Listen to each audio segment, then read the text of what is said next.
जी नमस्कार, आप देख रहे बीटी न्यूज़ बिहार। हम आपके साथ हैं सौरभ चौधरी। अब हम विभूतिपुर विधानसभा क्षेत्र के राघोपुर में मौजूद हैं। हमारे समक्ष बीजेपी के कार्यकर्ता और विभूतिपुर दक्षिणी के मंडल अध्यक्ष अमन जी हमारे समक्ष मौजूद हैं। इनसे जानते हैं कि विभूतिपुर में क्या स्थिति रहेगी इस बार चुनाव को लेकर। बहुत बहुत स्वागत है आप लोगों का हमारे चैनल में। बहुत बहुत धन्यवाद। इस बार चुनाव को लेकर क्या पहल दिखाई दे रहा है विभूतिपुर में? चुनाव में एनडीए पूरी बहुमत के साथ विभूतिपुर में चुनाव जीत रही है। सुशील मोदी जी ने आज से कुछ दिन के प्रेस कॉन्फ्रेंस में कहा था कि बीजेपी और जदयू अपने दम पर कभी भी बिहार में सरकार नहीं बना सकती। ऐसा क्यों? इस बात की हमें जानकारी नहीं है, हम नहीं जानते हैं इस बात को। बीजेपी अकेले दम पर सरकार बनाने में पूरी तरह मुझे लगता है सक्षम है। फिर उन्होंने जो ऐसा बयान दिया था क्यों दिया? उन्होंने ऐसा बयान नहीं दिया होगा, मुझे नहीं लगता है। खैर मुझे जानकारी नहीं है, ऐसा बयान हम कहीं अखबार में नहीं पढ़े हैं। अच्छा, आपकी सरकार, आपकी सत्ता, आपकी प्रशासन होते हुए भी विभूतिपुर में भ्रष्टाचार क्यों हर जगह दिखाई दे रहा है? भ्रष्टाचार किसी सरकार एक बार की ख़त्म भी नहीं कर सकती है, और भ्रष्टाचार जो होता है उसमें सरकार से अधिक दोषी प्रशासन और जनता भी कहीं ना कहीं दोषी है भ्रष्टाचार होने में। जब चुनाव एक दलीय भावना से ऊपर उठ के हम बता रहे हैं, जब चुनाव आता है तो जनता पैसे की मांग करती है कि पैसे मिलेंगे, गाड़ी मिलेगी, दारू मिलेगा, तब वोट देंगे। तो फिर जो भी नेता आपको, मुखिया हो चाहे फिर विधायक हो, आप दारू के दम पर, पैसा के दम पर उसको वोट दीजिएगा, तो फिर वो विधानसभा में बैठ के क्या करेगा? जनता स्वच्छ छवि से काम करे, वोट करे, तो भ्रष्टाचार कहीं नहीं होगा। आप देखिए अभी आप भ्रष्टाचार का सबसे बड़ा मुद्दा है प्रधानमंत्री आवास का योजना। लोग खुद पैसा लेके पहुंचे रहते हैं आवास सहायक के पास कि हमको पहले आवास दिलवा दीजिए। इसके लिए भ्रष्टाचार में कहीं सरकार कहीं दोषी नहीं है, मुझे नहीं लगता है। और भ्रष्टाचार बहुत हद तक ख़त्म हुआ है।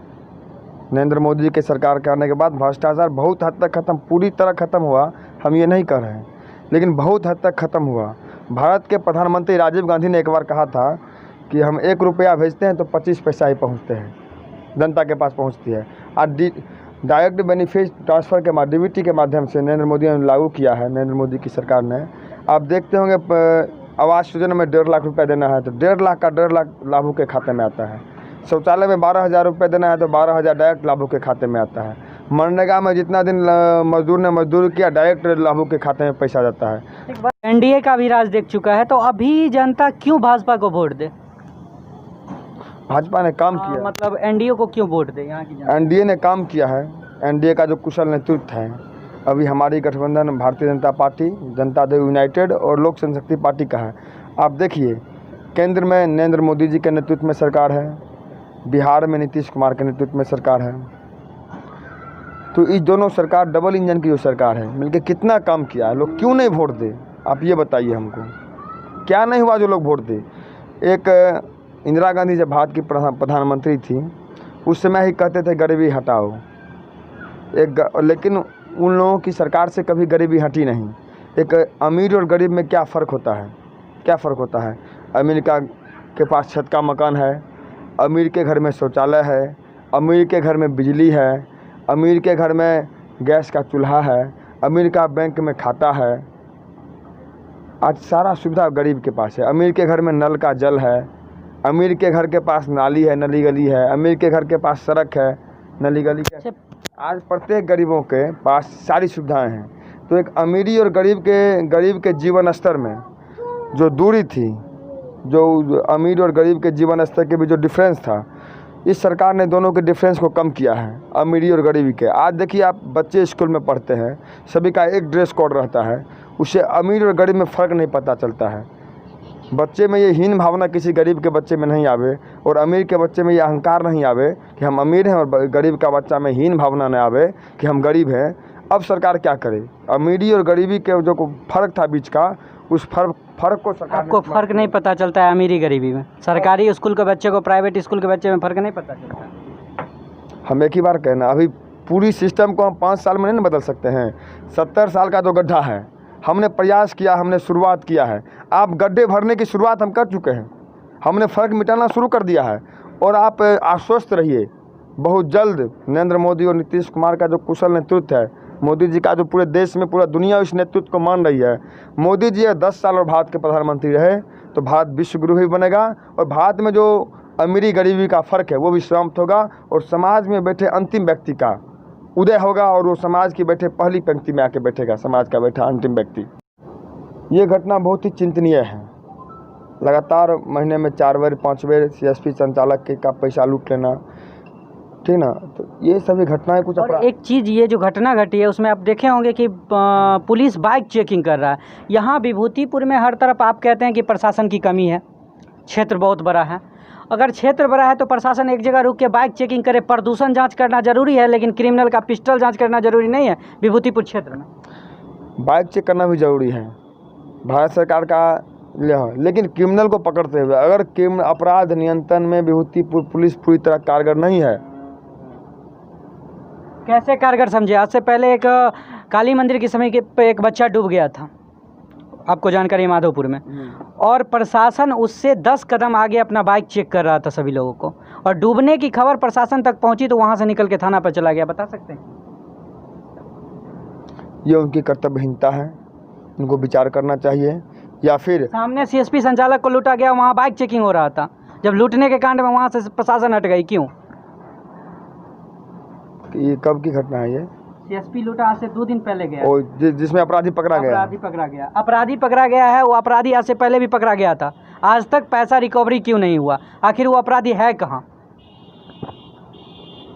इस प्रश्न का जवाब हमको लगता है कि हमसे अच्छा विभूतिपुर के थानाध्यक्ष दे सकते हैं। हम यही कहेंगे थानाध्यक्ष जी को आपके चैनल के माध्यम से कि वो अपने कर्तव्य निष्ठ बन के रहें।